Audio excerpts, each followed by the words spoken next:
I don't believe what I just saw. This is one of the great moments in the history of baseball. I believe in miracles. Yes! Is this the dagger?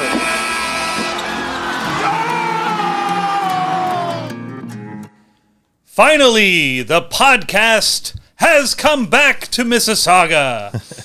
On today's episode, Big Mac comes to the Midwest.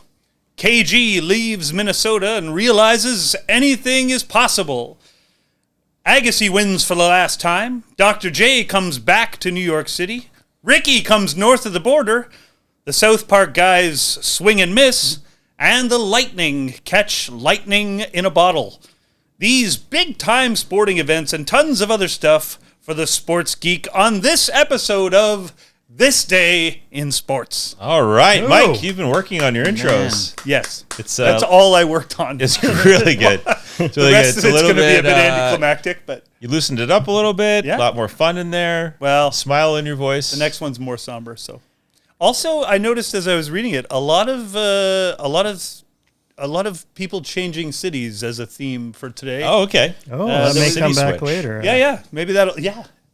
Is that part of the reason you said the podcast has come back to Mississauga? Well, yeah. Tied it in? Also, because we'd been on a little bit of a Fuck, man. vacation. Every time I think you're an idiot, you're so smart. Yeah, see? That's my secret. You know what? The funny thing is, when we're thinking about smart and you want to look smart, you want to think about Cabin, Barber, and Gentleman Supply. That tie-in. Yeah, is we are. so We are smooth. We are proud to, of course, have Cabin, Barber, and Gentleman Supply on board as our sponsor. We're here at Cabin right now. It's been about a month. Still smells great. Still looks great. What a fantastic place to go down there and get your hair cut. Get a challenging beard. They can work on that. They're great. They're artists. They're hair artists down here at Cabin. This is a place to be. This is a place you can get. We have these sweatshirts, really, and we noticed they have these new hats. When Matt. we walked in today, Sandy, we looked. What did we see? I guess you There's already hats. said hats. Yeah, beautiful ball caps that we were sure to get Cabin to give us because, we wear their swag when we get it. When we do our 100th episode. 100th episode You'll gets you a get hat. one cap to share. We're almost there. 80 more. We're almost there. So they have 3 locations, including the one at Port Credit, which we're in right now. Get a shave, get a cut, get a ton of compliments when you roll out of here with a Cabin fresh look. For more, check out cabinforlife.ca. I'm going to guess this is the warmest location. It's hot in here right now. Currently right now, yeah. Yeah, it doesn't breathe much. I think most of that is our hot content. I think it's our hot content Being on and leather and couches. Frank's lights. Frank's lights. Frank's lights are beaming. Yeah. Yeah, it's Frank's lights. Frank, how you doing? Good. Just putting on the timer now. Oh, thanks, Frank. Oh, okay. Wow. I got cookies in the oven. Oh, that's it. I thought that was a little nudge to get going. Yeah, Well, Matt, also, Matt, it's why don't you fire us off? Tell us what happened July 31st in this day in sports. Well, back in 1997, the A's traded slugging first baseman Mark McGwire to the Cardinals. You remember this? Yeah. So McGwire had 34 home runs at the time of the trade, the most ever by a player who was traded mid-season. He went on to break the MLB record for home runs in a season with 70 in 1998 for St. Louis. The 3 players that he traded to Oakland for him were Eric Ludwig, Blake Stein, and TJ Matthews. What's incredible about this too is he had 34 homers before the trade. He hit those in 105 games, and in 51 games after the trade, he still hit 24. Wow. 24 home runs in 51 games after the trade. That's like almost a home run a game. And amazing, Or too, that he every other changed game. leagues and did that, too. Yeah. Because that was Yeah. back when interleague play had just started. So, he was facing all new pitchers and still went nuts. That's amazing. And he won Rookie of the Year, but I don't believe McGwire ever won MVP. He did not. He did not ever win MVP. Nope. Canseco won with the A's days, but not. And the Maguire. year he hit 70, Sosa hit 66, and Sosa won MVP. Still, incredible trade made in 1997. And it will tie into our draft today. Ooh, okay. Absolutely. Right Well, off the Excited. bat, we got Look a at tie that. in there. Mike, what are you seeing over there in July 31st? Well, Sandy, I'm glad you asked. In 2012, American swimmer Michael Phelps won a gold medal as part of the U.S. 4x200 meter relay team at the London Olympics, officially making him the athlete with the most medals in Olympics history. At the time, he had 15 golds and 19 medals in total. 15 of 19 are golds, too. He broke the record previously held by Russian gymnast Larisa Latinina. Amazingly, Phelps was not even close to done. He won 9 more medals in his career, including 8 more golds. to finish with 23 golds and 28 overall. My goodness. Is anybody going to break that? No, Honestly. not that. Well, I think the smart bet is no. But I do believe that just recently his last record, like timing-wise, record fell. Like his last world record fell. Wow. I believe So he that is correct. no longer holds any more. I believe that is. Okay. I may be wrong. Spotty research is our specialty. That is. But I believe one of the last, if not the last. What's past our the last. specialty is making unresearched statements. Right off Just the top. make a statement. Speaking of shoddy, I think actually Michael Phelps is dead now, though. On right? this I'm pretty on this sure I heard that, episode too. of allegedly, Mark. Allegedly. on this episode of Prove Me Wrong, Michael Phelps Did you ever see? died. Did you ever see one of those Drowned. things like on the? Oh, Jesus. At Obama's. And he got a gold medal for it. He did. He set the record for Did you ever see one of those news shows where they like, this is Michael Phelps, what he eats for breakfast? They went to a restaurant. Oh, sure. It was a lot of calories. I got to Yeah. say. A lot of Subway. Yeah. No, really. He was a Oh, Subway okay. guy. He was He's a a Subway Subway sponsor. pitchman. Yeah, so he Okay. drank, yeah. I just It's still funny. tied it in. Yeah. But no, I'll research that, but that might be true. Hang tight, folks. I'll tell you what. Yeah, take a big sip there, Sandy. 2005. 35-year-old Andre Agassi won the 60th and final championship of his career on the ATP Tour, beating 22-year-old Gilles Muller of Luxembourg. In less than an hour and a half at the Mercedes-Benz Cup in Los Angeles was the fourth time he'd won that tournament in his career. Agassi, incredible, obviously, a career, incredible autobiography, Open. If you've never read it, it's one of the best sports, I'd say, biographies out there. And someone who is funny, he kept going in and out of favor, I think, with the public. But at the end of his career, beloved. Yes. Yeah. Yeah. You're right. Right at the end, for sure. Universally, I think, beloved. When he sort of just became a normal person. Yeah. and kind of came clean about how he'd grown up. And Yeah. Yeah, no, I agree. Matt? 1988, July 31st. You brought up Jose Canseco, so let's go to Jose. Okay. Oakland it. A's DH, Jose Canseco, he hit 2 home runs off Seattle Mariners pitcher Scott Bankhead to give him 30 home runs that season. In doing so, he became the first player in history to hit at least 30 home runs in each of his first 3 MLB seasons. That's hard to believe, isn't it? Yeah, and none off his head. See what I did there? See what I did there? Because You almost didn't. Because he. I almost Wait, didn't do explain it. I like that you're going to explain it because he. Yeah, then he, well, we all. Because the one went off his head. Yeah, it did later, but that much. But in these 3 years where he hit 30 home runs a season, so the first one, Yeah. he was Rookie of the Year, and then in another one of those 3, like that was 86, and then in 88 he was MVP. Yeah. Just incredible, just an incredible run. Did you know? Do you know his nickname? I didn't know this. I saw his nickname on Baseball Reference. Jose Canseco. No, I don't think so. Yeah, I don't know if this. They said his nickname was the Chemist. Oh, no, that's not a good nickname. That's ominous. Oh, yeah, no. It was on Reference. I was like, I hadn't heard Yeah, that before. could have been McGuire. No. Oh. Come on, guys. Why are you? Allegedly. Also, Right. Allegedly. Canseco finished with 462 career home runs, which I found surprising. I thought he'd have 500. Yeah, he kind of faded Yeah. hard, didn't he? He played for all those different teams. Yeah, he kind of. Yeah, And he 17 seasons. He missed a whole year because remember he was pitching and he blew out his Yeah.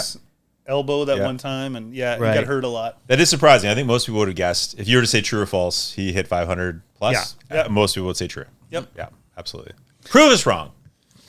Mike, what's in the crystal ball? 2007. After 12 seasons in Minnesota, the Timberwolves traded former NBA MVP Kevin Garnett to the Celtics.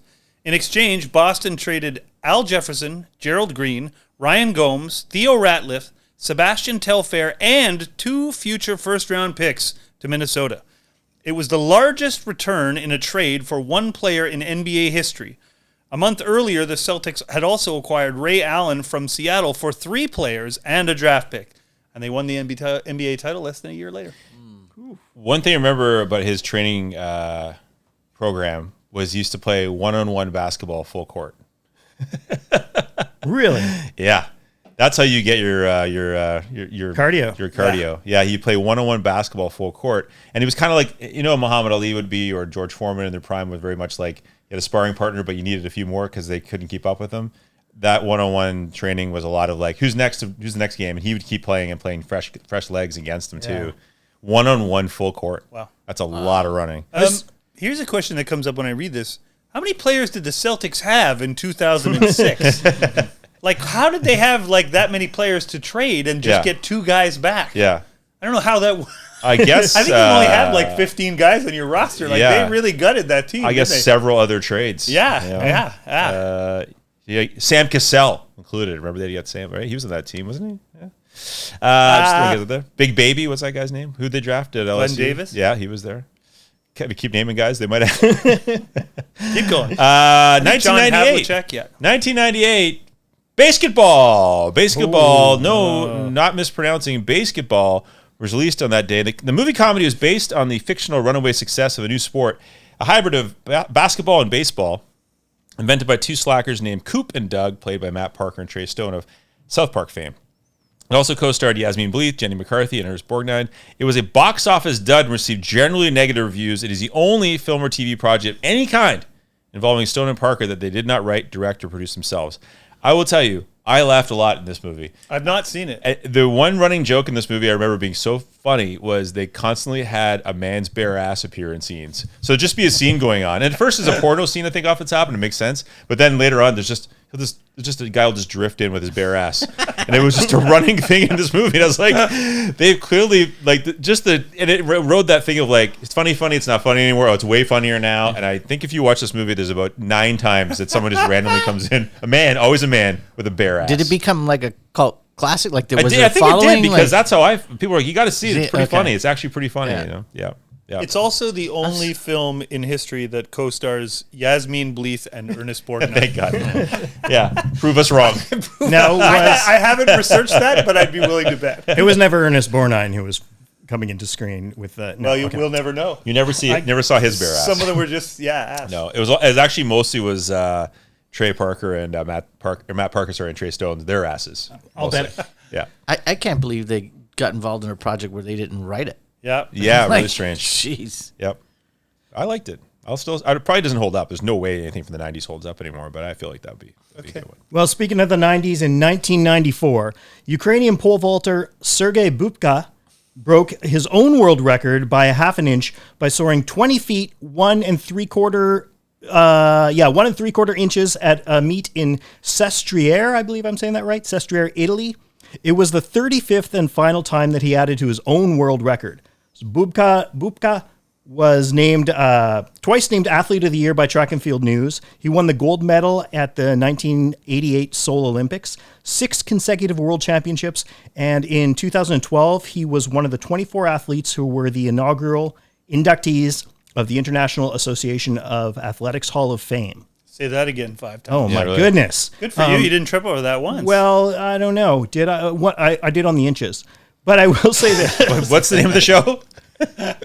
Did on inches? You know, I looked at this. It was the 35th and final time he added to his own world record. So I did a little looking into this, and apparently, like, he would get a bonus whenever he broke his world record. Like, he was sponsored by Nike or something. Like, there was this thing he could make money by breaking his own world record. So I think it worked out pretty well for him. It incentivized it. Yeah, it incentivized absolutely breaking did, yeah. your own world record. Yeah. And I think you set the height that you jump and pole. So he was a smart guy and an incredible pole vaulter. Yeah. We don't talk about pole vault enough on the show. No. Right, not yet. But Matt may have started something here. No, I just think that's amazing. Like who is. breaks their own Break world, your own record that 35 many times. Michael Phelps didn't do that. No. But again, The allegedly. late Michael Phelps. the late Michael Phelps. God rest him. Friend of the show, though. 1993, Toronto acquired outfielder Ricky Henderson from Oakland in exchange for pitcher Steve Carsey. Henderson batted just .215 during the next 2 months for the Jays, as well as hitting just .120 in the ALCS and .227 in the World Series, but they still did manage to win it all that year. And his leadoff walk in the 9th inning of Game 6 of the World Series versus Philadelphia's Mitch Williams made the trade all worthwhile. Ricky then signed back with Oakland for the 1994 season. Yeah. Yeah. That one at bat is kind of Yeah. was worth it. Yeah. Because he basically dared Mitch Williams to throw him a strike. Well, And Williams walked him on 4 straight pitches and wanted no part of him. They said they got him because he did that to them all the time. Yeah. So the Jays are like, let's just get him if we can't beat him. Yeah. And he did exactly to Mitch Williams what Ricky did to everybody, but Yeah. especially the Jays felt like they were victimized by that stuff. Yeah. So you're saying a good midseason trade? I guess it is. I mean, they Yeah. won. It's Yeah. hard to When say. they Yeah, they win. Have they not won? Also, I'm just teasing our No, yeah, draft. Sure, I sure, agree. yeah. But that one, it'll be interesting to see if anybody thinks also, that I think was in worth it. retrospect too, the Steve Carsey thing didn't really hurt. No. So No, that's you know the what I other mean? part. Like that's Fair really enough. is- They didn't give up anything to get him. It doesn't burn them like some could. You know. But I think Toronto was expecting a bit more. I would Sure, they agree. were. Yeah. Yeah. In 1954, Milwaukee Braves first baseman Joe Adcock became the third player in MLB history after Lou Gehrig and Gil Hodges to hit 4 home runs in a 9-inning game during a 15-7 win over the Dodgers in Brooklyn. He had a then MLB record 18 total bases in that game. I bring him up because Joe Adcock is often probably not as well known. Obviously, he's playing with Milwaukee in the 50s, and he's a star then, but then is kind of forgotten because if you got your Aaron and Matthews and Warren Spahn and that stuff. But this guy was a massive, mammoth home run hitter. Like he didn't just hit it home. He once hit a ball into the center field bleachers at the Polo Grounds. Yeah, we talked about this before. 483 feet to that fence. Yeah. Only 3 guys have ever done it. Yeah. And he was the first, I think, to do it. But the guy he mashed, and like insane. And it was so well known then. It's amazing to see that not a lot of people know him now. No, I would agree. Yeah. It's amazing that they had the all-time home run leader, another 500 home run guy, Yeah. and a guy that obviously had serious home run Yeah, power, yeah. to do those things we just talked about, all in the same lineup. And I believe he did have a huge hit in that 57 series that beat the Yankees. He was, great, a great forgotten player, I guess, on a great team.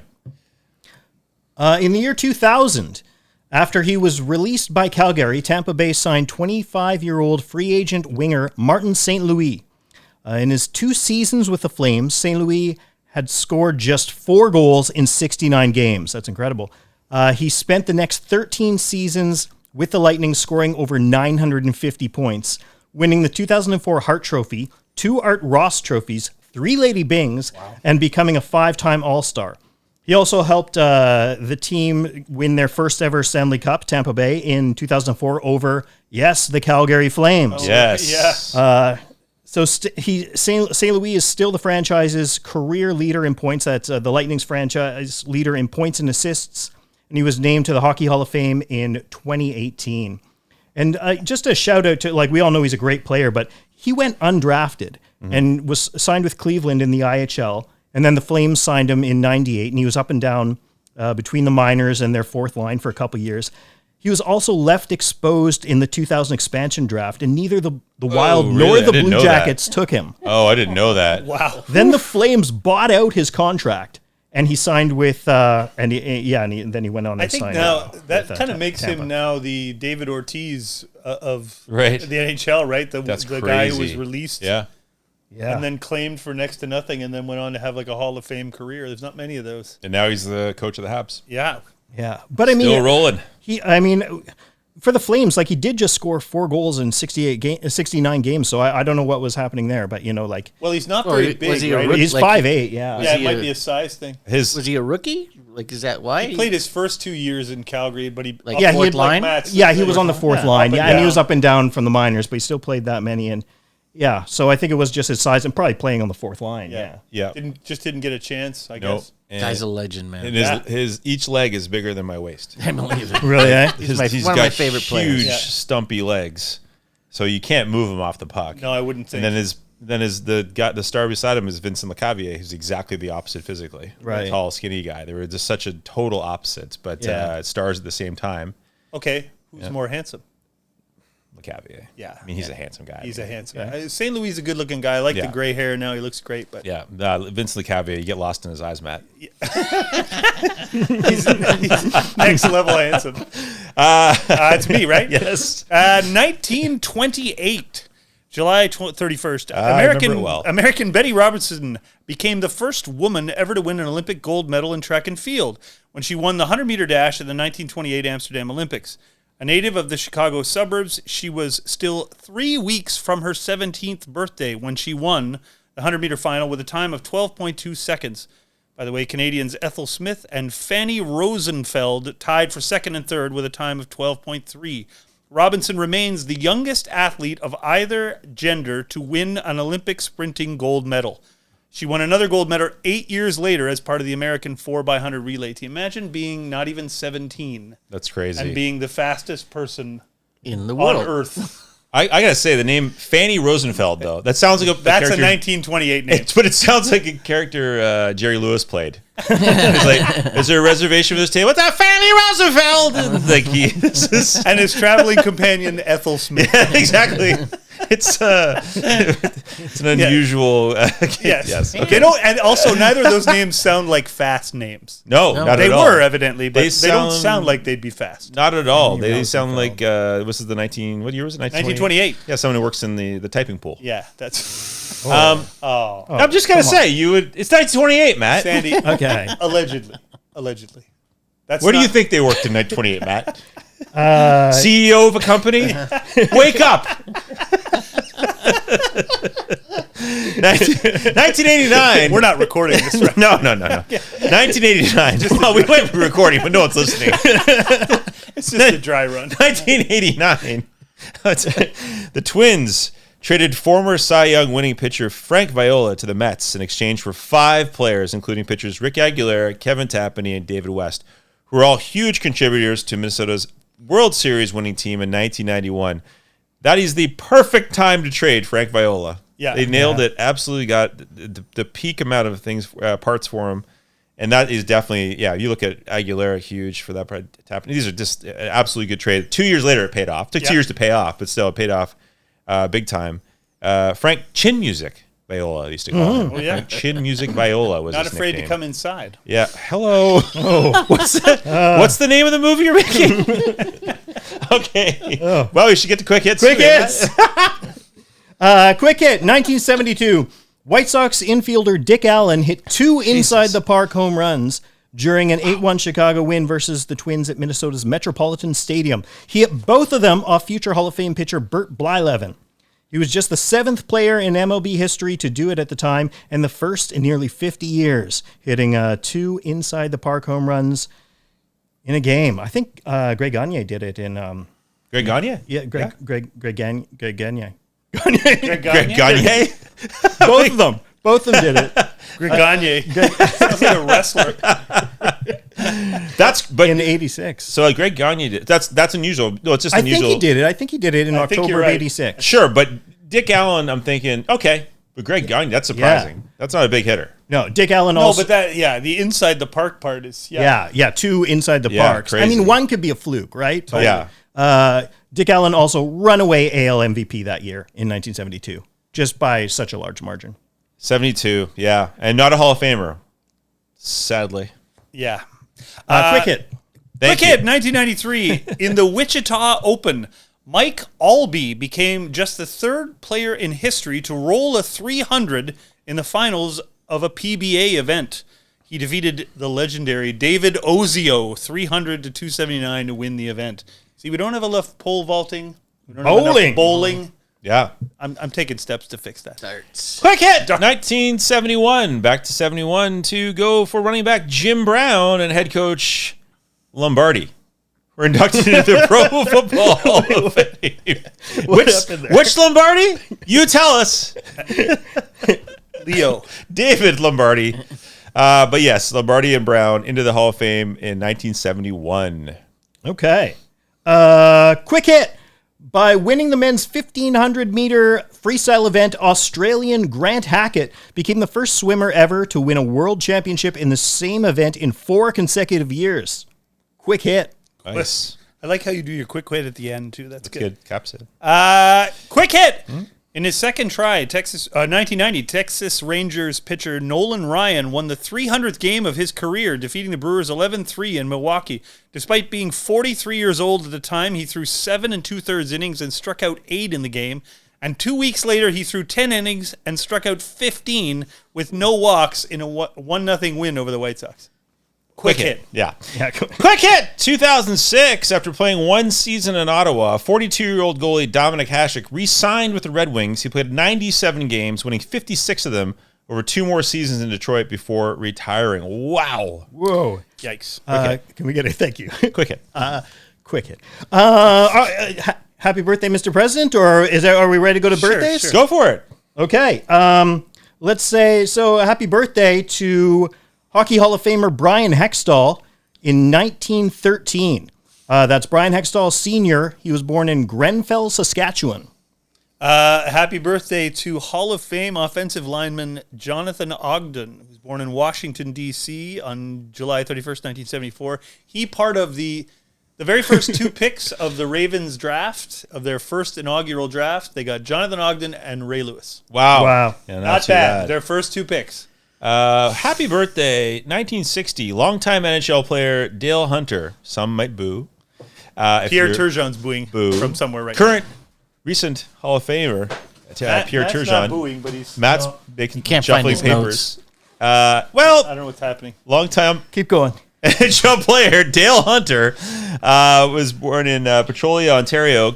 Current coach of the London Knights. Matt, Dale do you want me Hunter. to go while you get your granola bar? Or? I'm not sure what It's all good. happened over there, but Dale Hunter, if he was Dale here, Hunter. would definitely check you from behind. I'm Yeah, sorry. totally. He'd lay you out. This is sorry. All due respect. This is because happy birthday, 1977. Former number one NFL draft pick, QB quarterback Tim Couch was born in Hyden, Kentucky.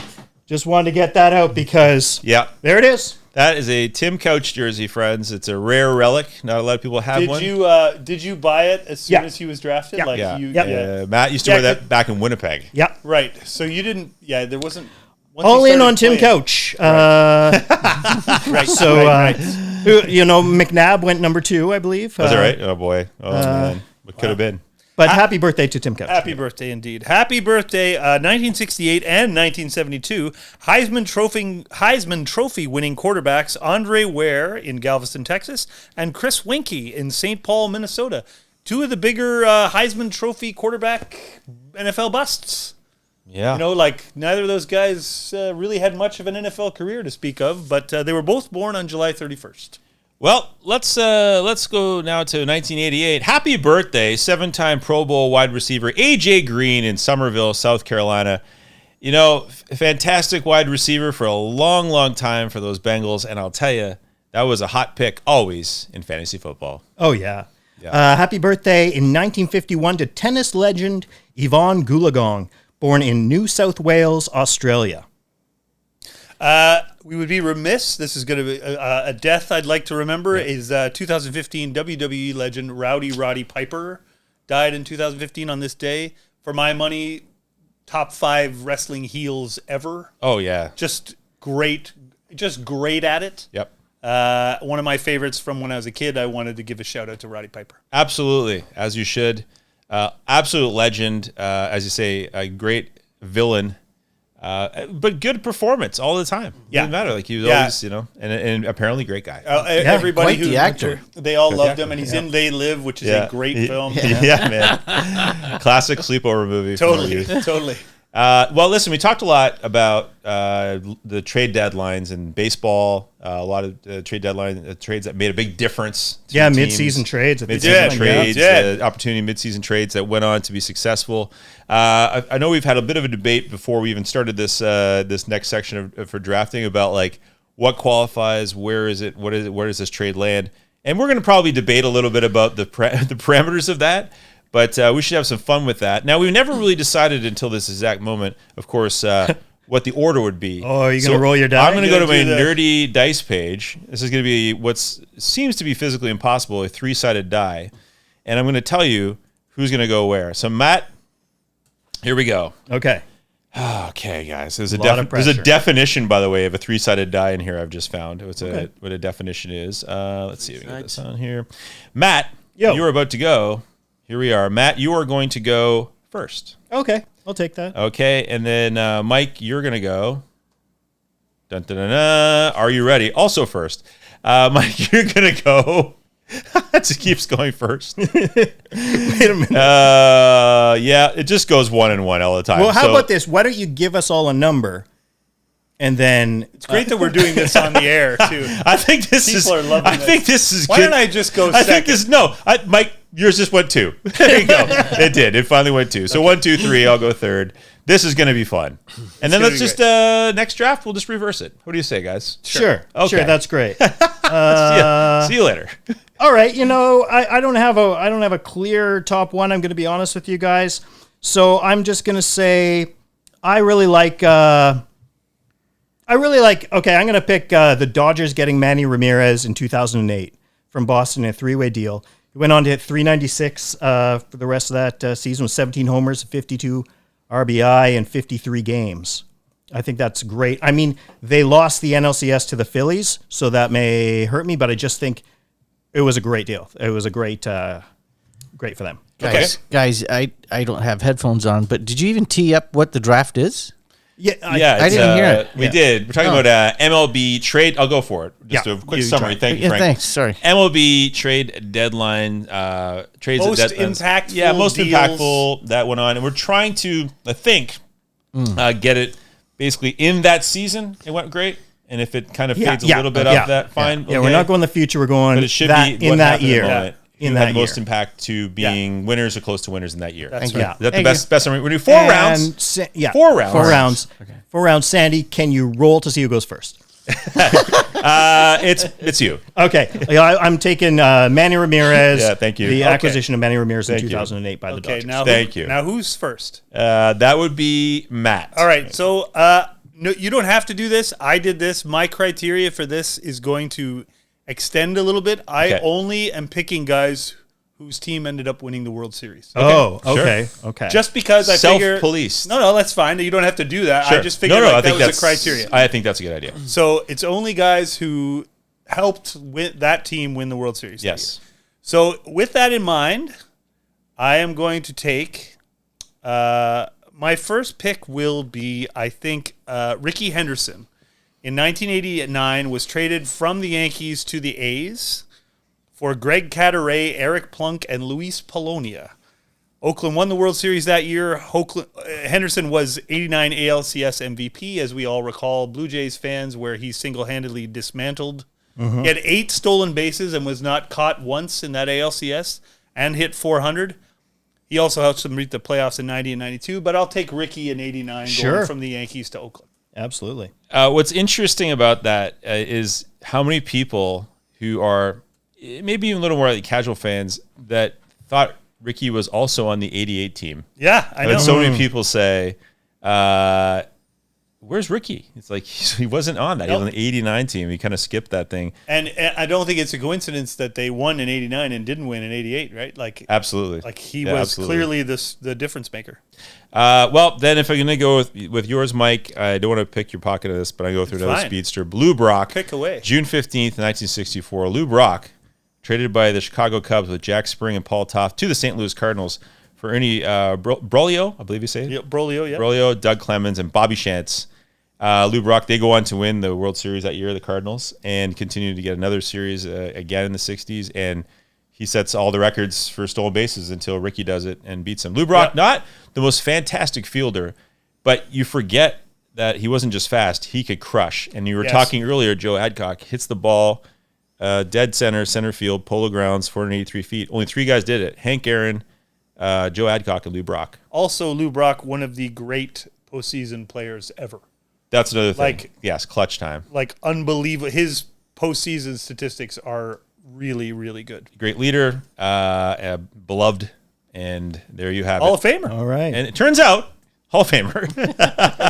Okay. Lou well, Brock, Lou Brock career 391 hitter in the playoffs. Yeah. Wow. Yeah. Yeah. Yeah. Okay. Well, I'm not afraid to pivot, so I'm gonna try and stay competitive here, and I'm going to jump in with someone who did win the World Series. I'm going to go with the Diamondbacks getting Curt Schilling in 2001. So he wasn't super dominant for the rest of the season, but went wild in the playoffs, helped them win the World Series. Now, you realize, Kurt, they traded for him in 2000. Yeah. Oh, But the That's next fine. year, It still counts. They Oh, traded wait. For, no. The Okay. trade still counts. yeah. okay. It was a mid-season trade in 2000. They Yeah. didn't win the World Series till the year after. Right, But it still okay. counts. I think it's still fine. a mid-season I'm okay trade. with that. Okay. Yeah, All I'm right. okay with that. Yeah. I'm going to stick with it. yeah, totally. It makes total sense. Okay, my next. I like that we're getting along. Totally.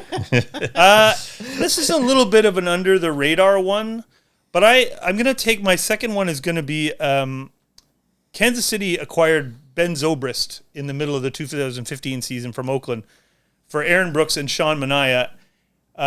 He was one of those guys. He was a killer in those playoffs. He kind of did everything for the Royals. He could play 4 different positions. Yep. He scored 15 runs for the Royals in the postseason that year. He had 10 extra base hits. He played second, third, right, and left field. And he was just a pesky, tough out. He really thickened their lineup. Yeah. He's not one of the most famous trade deadline acquisitions, but they did win the World Series that year. And I felt like he was a big difference maker for them. Yeah, but why stop there? Okay. But yeah, no, but what's well? Also, that was no. But I'm saying that's like yes, he was a big difference maker. But why do you think the Cubs went and got him? They won the World Series the next year. Well, exactly right. Like that's kind of proof positive of what an impactful player he was. And I'm curious what the list is out there of guys who won back-to-back World Series with 2 different teams. There's not many. He's got to be a very short list. He's one of them. There's not many. And he was huge with the Cubs. I think Dave Henderson did it. Yeah. But there's not many. We got to track that list down. Yeah, Frank, get on that. But I don't disagree with you because there's no doubt if you can play that many positions and every time. Yeah, he just sort of filled a lot of holes for them and a good defensive player everywhere, Yep. great base runner, Yep. tough out. Yep. I love that kind of player and I love that kind of acquisition. And Yep. he that team beat the Jays and he was a big part of that. He absolutely was. And okay, so that was definitely one of the places I thought about going to. I'm not going to go for won the World Series now. I will shift to success in getting to becoming a better team, I guess you say, and an interesting turnaround. 1984, Rick Sutcliffe goes to the Chicago Cubs. He's traded by the Cleveland Indians with George Frazier and Ron Hassey to the Cubs for Darryl Banks, Joe Carter, Yep. Mel Hall, and Don Schultz. But it was an amazing year because he won the Cy Young, and he switched leagues. In June. Completely turned around his entire season personally and with the team. And there's no way that they get to the NLCS even without him. No. And I'm going to go with that being one of the great deadline trades, Rick Sutcliffe. 100%. I'm not afraid to pivot again. Okay. From shoddy It's a good research and not, strategy to keep not actually winning the series that does. So I'm going to go to Houston getting Carlos Beltran in 2004. Oh, come on. That didn't work out. Okay. They did lose the NLCS to the Cardinals, but he helped them win the NL wildcard by 1 game. And in the playoffs, I believe he hit 4 homers in the divisional series, the NL divisional series, and then a homer in the first 4 games of the NLCS, something insane like that, like each game. So, Carlos Beltran, 2004. You could make the argument that year Beltran had the greatest playoff run by anybody who didn't win the World Series. I'd prefer not to. Yeah. Like he was unconscious. That was one of the great postseason runs I've ever seen. Yeah. I feel like I'm back on track. I'm back in it. And I'm just saying that to make you feel better. And let's Thanks, talk Mike. about a friend of the show, Allison Footer. Quick hit. Allison Footer. Friend of the show, Allison Yep. Footer, loves Carlos Beltran. Yeah. She's a big fan of the Astros, obviously, and he follows the Astros forever and thinks he's one of the best that's ever been there, both as a player and a person. So There you go. shout out to friend of the show, Shout Allison out. Footer. Nice. Here's a recent one. This is for my third pick. I'm going to go with in 2021. The Braves acquired Jorge Soler from the Royals. Yeah, that's a good one. And he was World Series MVP. Yep. He went nuts. He batted 300. He slugged 800 versus Houston in the World Series that year. They got him for someone named Casey Kalich. So I'd say that I don't think he ever played in the majors. Well, it's only 2 years, but so far I have not heard a lot of Casey Kalich. Not a lot of Casey Kalich. No, I think that's going to be okay. He left the Braves right afterwards, but it still doesn't matter. World Series MVP, that's a good trade. It's crazy that Soler, because he had that, was it 48? I don't know how many home runs. 48 in Kansas City. Yeah, so he was mashing and he was dove hard. Yeah. And the Braves really didn't give up much to get him, Well, that's obviously. why Casey That's what his Kalich- value was Yeah. really down in the toilet. And then he just turned it on completely. Yeah, he got on the right team and got hot at the right time. That to me is, I don't know if anyone was smart enough to know that's. I guess he was worth the risk. I don't know if any GM is smart enough to go, this guy's going to really, certainly not be MVP of the World That Series. was the year where Anthopoulos basically traded for a whole new outfield. Yeah. And they won the World Series. They Acuna got hurt. They got Duvall. They got they picked up 4 outfielders Yeah. for basically the stretch. They got run 'cause Rosario. because Acuna got hurt. Yeah. Yeah. Rosario, How the hell did they? Duvall, It's incredible to think that. and Soler. Yeah. I know. Yeah.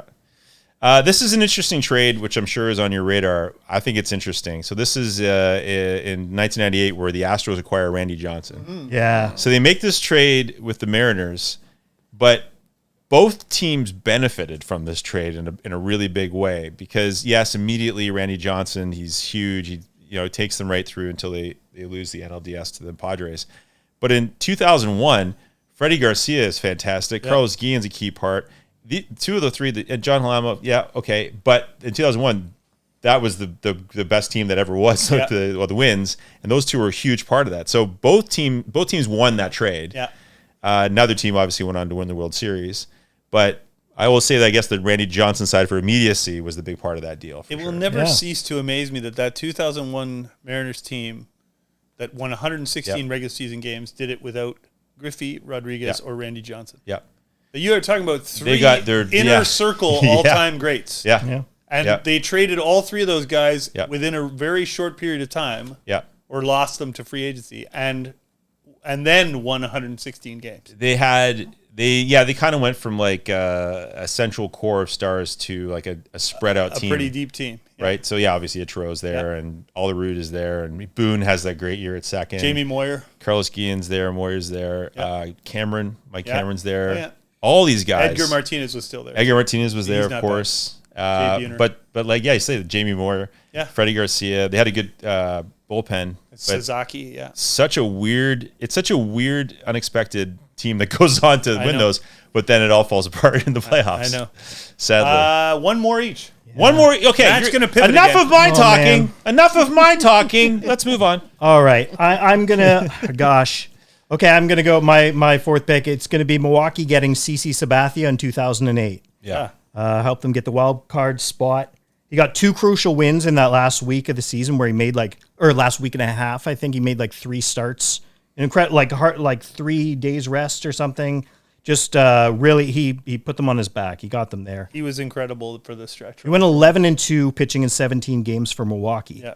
Pitched in 17 games, and he ended up getting both Cy Young and MVP votes. You are right, too. He gets full credit, too, because during the stretch, he was going to be a free agent at the end of that year, and he was going to make a lot of money. And he kept pitching for Milwaukee on 3 days rest, too. He put his ass out there when he could have easily said, sorry, I'm going to make a lot of money. Yeah. I'm not going to go hard. He went hard for Milwaukee, which is why I think they should always be grateful for him, even if he didn't stay long.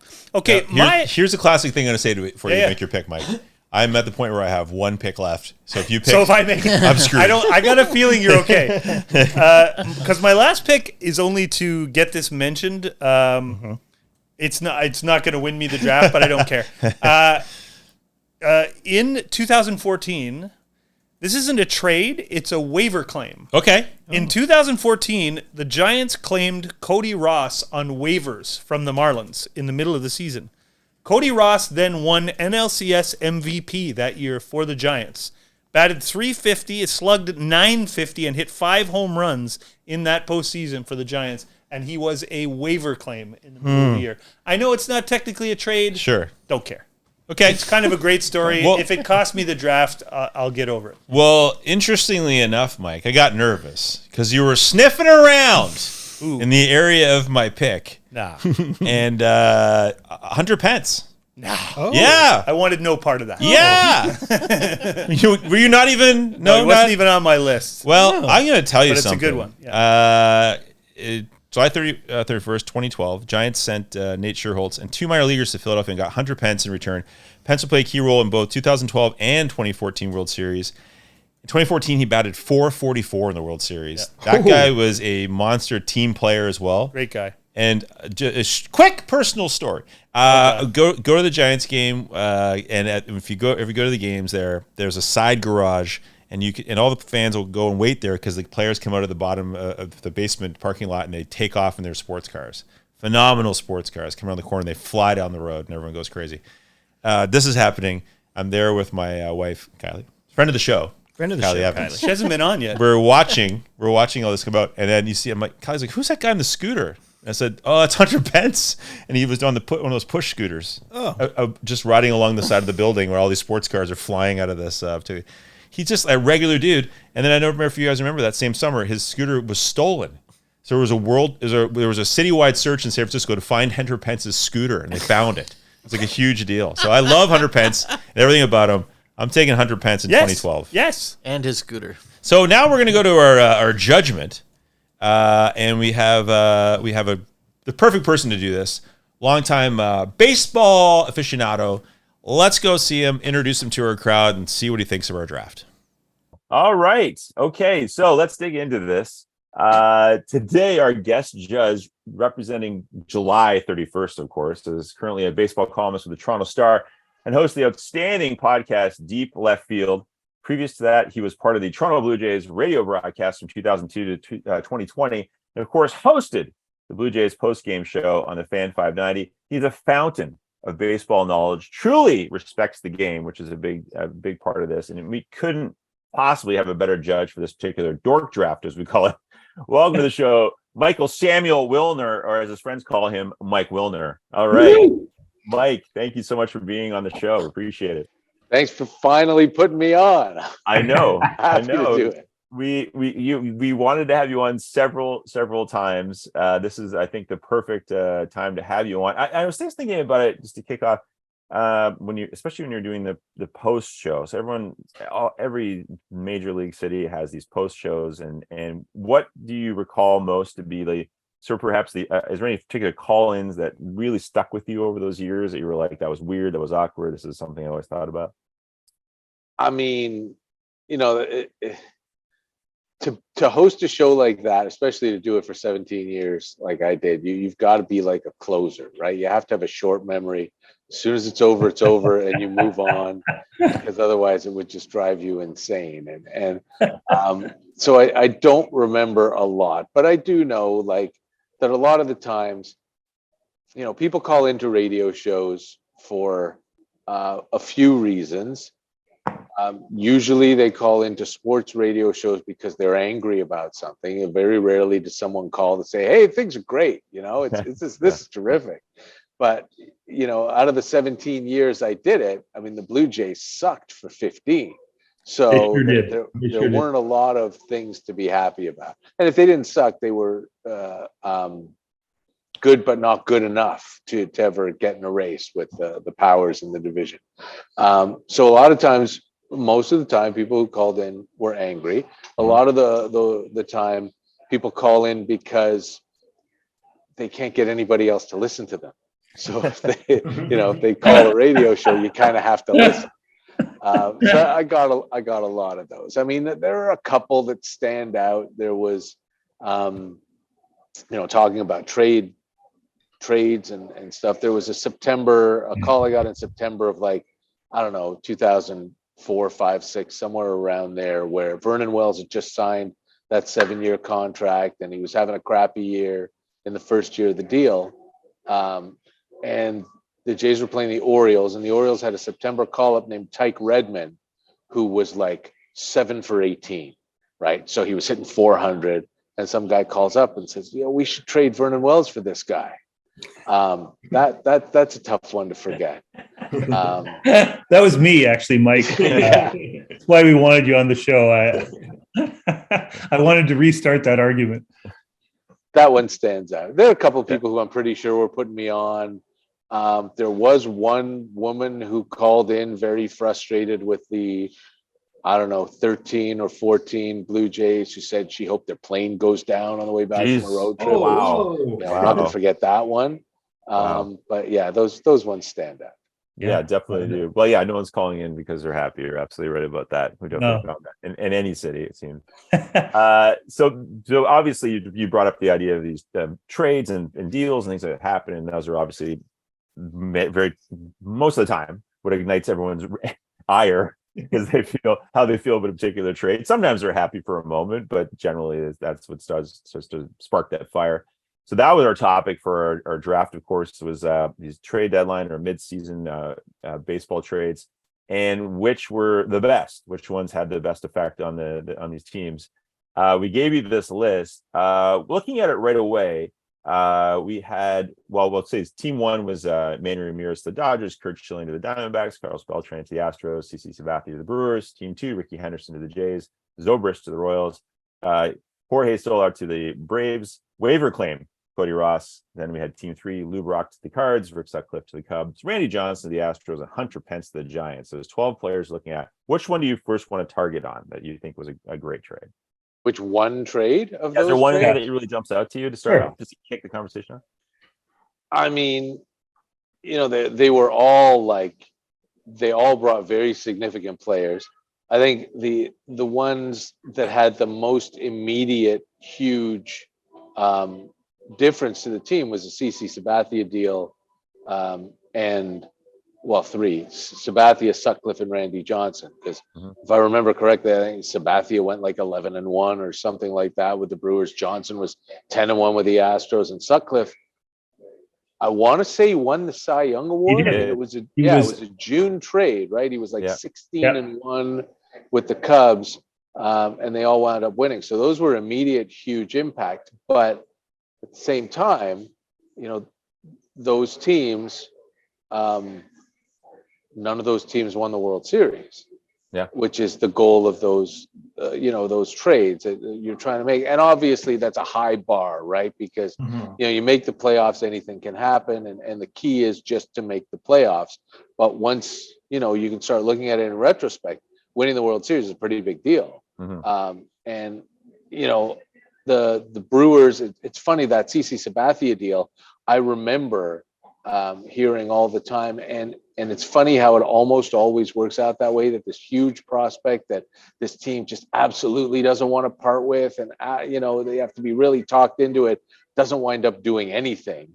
Yeah. And sometimes another guy in the deal will go on and have a great career. Like Matt Laporta was the guy in that CC Sabathia deal. He was the guy that Cleveland really wanted, and he was a centerpiece of the deal.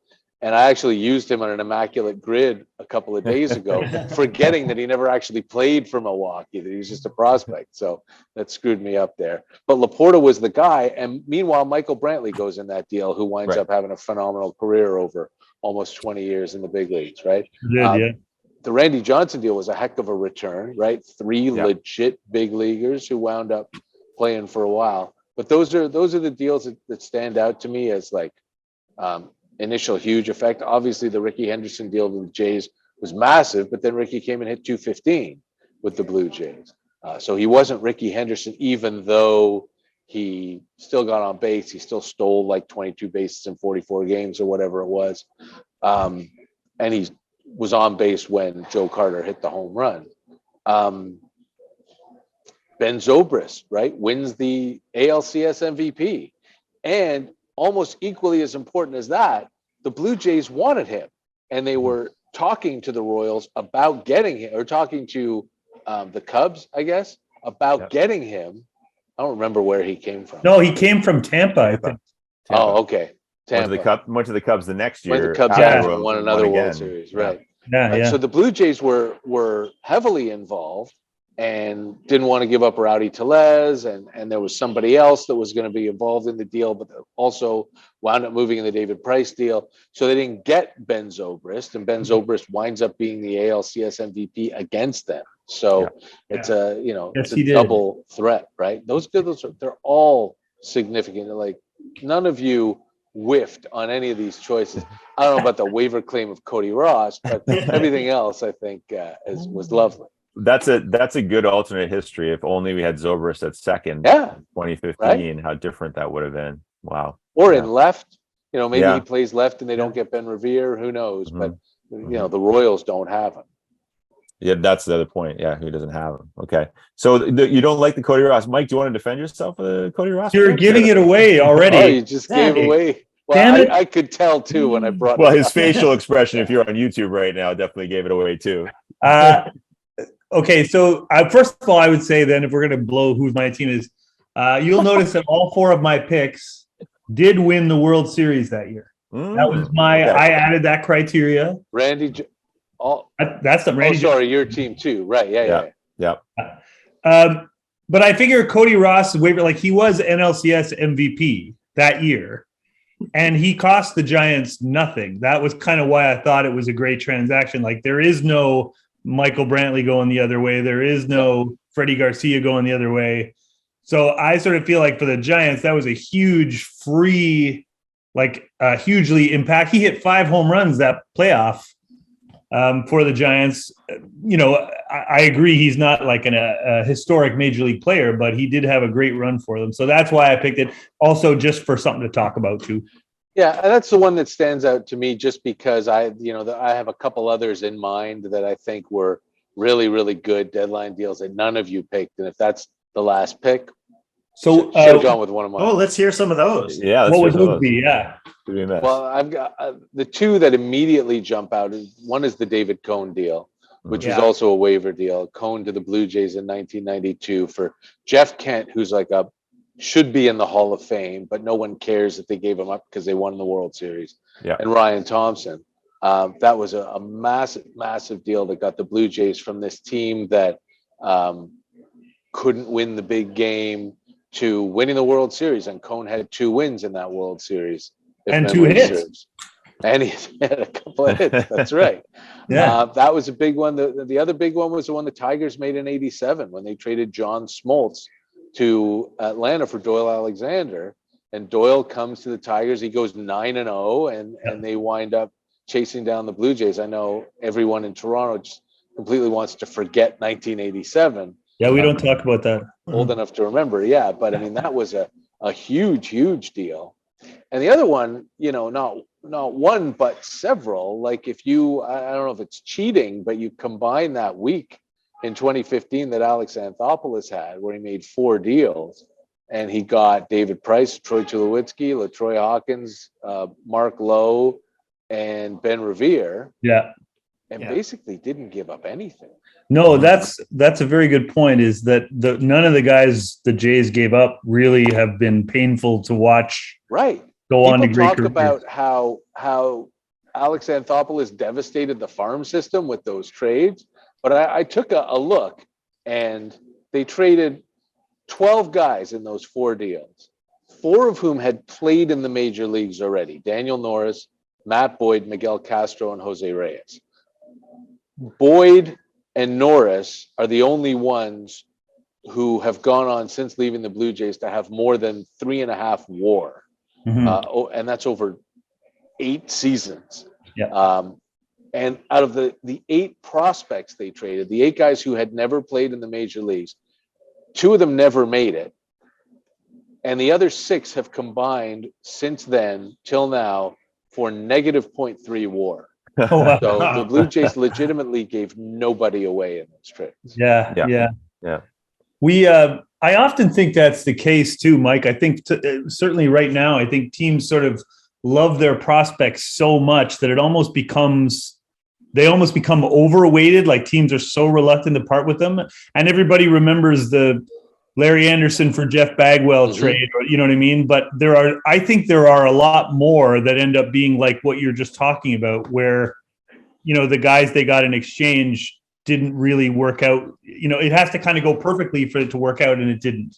Yeah. And, you just brought to mind another deadline deal in 2019 when the Jays traded Daniel Hudson to Washington. The Jays were in sell mode that year. They lost 95 games. Daniel Hudson winds up getting the last out of the World Series and does a phenomenal job for Washington throughout the playoffs. Yeah. They traded Kyle Johnston for him, who is still in AA, who's, when people talk about, they don't have the prospect base to make a significant move, you don't need to. A lot of these guys, a lot of significant players get traded for lottery tickets or shots in the dark or nothing. It's rare to see a team give up its 2 best prospects for Jose Barrios, like the Jays did a couple of years ago, or the Angels just gave up 2 of their 3 best prospects for Giolito and Ronaldo Lopez. It doesn't happen a lot. And it's even, and I mean, if you really want to talk about even that with the Jays recently, those 2 guys the Jays gave up for Barrios aren't exactly lighting the minor leagues on fire yet either. Right. Yeah. And Austin Martin, who was so widely hyped, and I bought him too, is the power hasn't developed yet. Simeon Woods Richardson is still very young, and he could still have a really good career, but Jose Barrios is already here. I remember saying on the radio all the time, the odds that whoever you trade for an established major leaguer is ever going to be as good as the guy you trade are infinitesimal. They're tiny. Will Simeon Woods Richardson ever be as good as Jose Barrios? Chances are not so Not much. like no. Although, Mike, maybe you've forgotten about when the Jays stole Marty Jansen from the Yankees for David Cohn. That was a terrible trade. That was a terrible trade. I mean, Marty Jansen and two other guys whose names I can't even remember. That's correct. You can't because yeah, they're not here. There, you know, and there are awful trades that happen for sure, but that's just part of it, right? Yeah. David Cohn is an established big leaguer. You're getting 3 minor leaguers. I think they were all pitchers, and you're hoping that one of them might someday have one season as good as Cohn's 15. Like, I will almost always trade kids for established big leaguers. Almost always. I'm glad to hear you agree. That was a consideration. Maybe it's a future draft was the trades that didn't go well. This was the the good. We want to be positive and get the good feelings going. The Mike Soraka deal. Yeah. Oof. The Joey Hamilton deal. Luke Prokopek. Yeah, I thought was a good risk at the time, but So did I. He looked great for about a week. But I mean, Michael Young for Esteban Loaiza. That might be the Jays' worst one. Like worst. Absolutely is 1,000%. It's the worst trade the Blue Jays have ever made, especially when you consider they spent the next 12 years looking for a shortstop. Yeah. Yeah, it starts to compound every year. Every year that goes by, and this guy's still, a viable and great major leaguer. And every time you watch the Rangers broadcast, you're like, this guy's such a great leader. He's not even great, just great on the field. He's a clubhouse guy. I know this guy's Vernon Wells' best friend. Stop All it. Yeah. Stop it. I don't want to hear it. It's killing us every time. And we know now we didn't touch on a couple of these, like we talked about. Well, just to say, if they get the first, I think the first pick overall was the Manny Ramirez trade to the Dodgers. They didn't, obviously, we said did not get to the World Series, but I don't even remember that one, to be honest with you. Well, let me just sort of, I don't know who drafted him, but I will just say, they didn't. Yeah, this interjection gives us no idea. Keep getting. You'll never get. He went on to hit something like 390 something for like the rest of the season. 17 he had 17 homers. He had like 53 RBI in 53 games, I think. That's in the regular season. And then when they did go to he played well in the NLCS. Like he did hit a couple. They lost the NLCS. He could have hit a couple of homers in the divisional series. I just think I just think sometimes they're not going to make it, but one guy can't do it all. Still, the playoffs is a crapshoot for sure. And if you trade for a guy who gets you there, that's pretty significant too. But when you're looking, when we have, for me anyway, we've got the benefit of retrospect in all of this. Yeah, winning the World Series is a pretty big deal, right? And that's another deal that none of you guys took. Steve Pearce for Santiago Espinal. Yeah, and Pearce winds up being the World Series MVP. Yeah. Look, just because he hit a home run today. But the thing with who saw that coming? Who the hell saw that coming? Steve Pearce went. That's the thing. We can look at we can look back at it. Exactly. Yeah. It's continuing on with Team One. Kurt Schilling the following year, the Diamondbacks won the World Series. Obviously, and Randy Johnson together was huge. Beltran to the Astros was fantastic. I think set a record for playoff homers or something. Yeah, I think he might have been my favorite pick looking back on it. Whoever picked this team. I think because in the playoffs he hit 4 homers in the divisional series. He went 10 for 22 at the plate, and then in the next series, in the championship series, he hit a home run in each of the first 4 games. And then, for the next 3 games, he had at least 1 stolen base. So it's kind of he a home run in every one of the first 4 games in that series, and then no more homers, but at least a stolen base in the next 3. That's a pretty great performance. Yeah, he was a borderline Hall of Famer who had a Hall of Fame postseason. It's too bad he wound up being such a huge, dirty cheater. But yes. I mean, that was a massive postseason for him. Kind of seems like you should be disqualified for picking that guy because of that. Yeah. Yeah. And one trade we didn't touch upon, a couple of them actually did down because I know team 2, yes, you've got Ricky Henderson. There's Overs talked about. Solera won MVP of the World Series, and then the Cody Ross Twitter. But in team 3, you had the Lou Brock trade, which is one of those legendary, like, wow. And Hunter Pence going to the Giants had a great postseason performance as well. Right, and they won the World Series too. Yeah. And Sutcliffe and Johnson had such incredible regular seasons. Like, do the Cubs, and the Cubs were smart enough to strike in early June to get him, so that they had him for like 2 more months than most would get at the deadline. And do they win the division without him? Who knows? And you know, do the Astros get to the playoffs without Randy Johnson and whatever it was, 10-1, 11-2, or whatever? That's the Lou Brock is an all-timer, right? Because again, they got him for nothing. It's one of those ones that goes down in history as one of the great rip-off deals. That's it's Milt Pappas, isn't it? Is that who the trade with the Cubs was for? Lou Brock for Milt Pappas? I want to say is somebody Brolio, Ernie. Yeah. Oh no, maybe it's Ernie Brolio. Yeah, Brolio trade. Yeah, absolutely. But Mike, you're on the right track because there was another trade that Pappas was involved in. But was that I'm trying to think if that was the Reds or not, but I'm not really sure. But I think maybe that's Frank Robinson, maybe. Oh, that could be. I think that was it. I think I'm screwing up my trade, my Reds trade. Yeah. So that'll be for another draft. So bad trades, good trades, and but these obviously we think were the best. And Mike, you made a lot of great points about the ones we forgot about. We couldn't get to all of them. So when you get down to it, is there a winner here? Was there a winning team in your mind? Yeah, I mean, immediately when you sent me the email and I looked at all 3 teams, and right away it was like, yeah, it's the one with the 4 guys who all won the World Series, because that's what it's all about, right? Yeah, Ricky Henderson, Ben, especially, you know, you add and I don't even know if Shara was aware that the Jays had been in on Zobrist and didn't get him. I wasn't at all. That's an inside dish. A huge extra part of it, because that was the team they faced in the ALCS, and he wound up. Well, Escobar was the MVP, but I guess Zobrist either played really well against him and had a good World Series too. So you could have that could have swung that ALCS. Just the fact that Kansas City had him, Toronto didn't. Soler gets traded and wins the World Series MVP.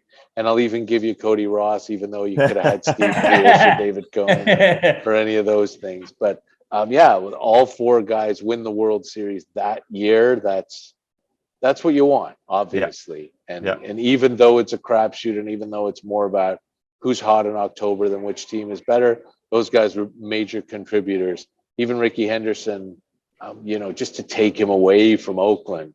And again, he was on base when Joe Carter hit the homer. That's for me. I mean, all the other ones were great trades. Schilling the next year, like you said, and Beltran had a great postseason, and Manny and CeCe helped them to the playoffs. And I mean, your team, Sandy, obviously the guys were huge contributors, but it's Shara's for me. Well, Mike, Shara needs the win. So once every 20 drafts or so, I come up clutch. It's actually perfect because it's an absolute on brand Shara move to go, I'm taking a waiver claim, just something. Every once in a while my stupidity pays off. And even said, I don't think I'm going to win the draft based on this, and I'm going to do the waiver claim anyway. I don't care. I will say this, that after your draft was finished, I could have picked 4 more trades that were better than sure you could. I'm sure you could have. Mike, you've basically given me. I've had like an 0 for 20 slump, and this was basically like my flare into right field that falls in for a base hit. I'm gonna get hot now. You wait. Or maybe it was a fly ball to deep left field. You never know. It is. Thank you very much. Yeah, Mike, it was a flare to right field that Goins and Batista couldn't get to, but Zobrist probably would have got. Yeah, that's right. That's right. I actually heard it a bit differently. I heard our judge say that he could have picked a team that would have beaten all of our teams with the remaining. So in a way, Mike, none of us won this pool.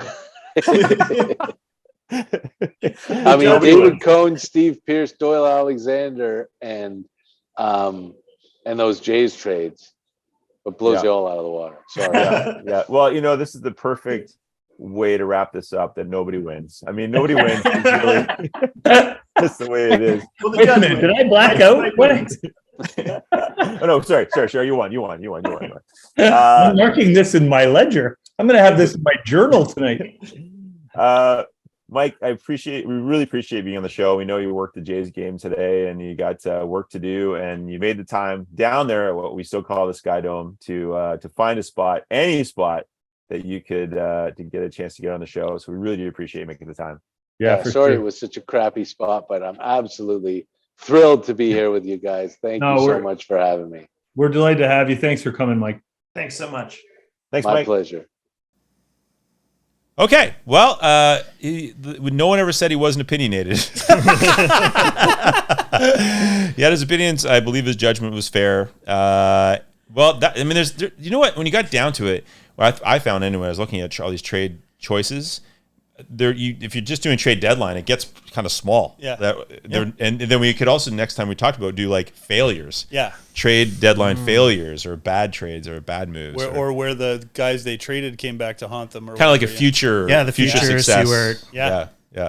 Well, we'll do that again because we enjoy this. Yeah, you enjoyed us. Frank, you have a good time? I'm having a good time. July 31st. Did you find out any more about Phelps? Is he okay?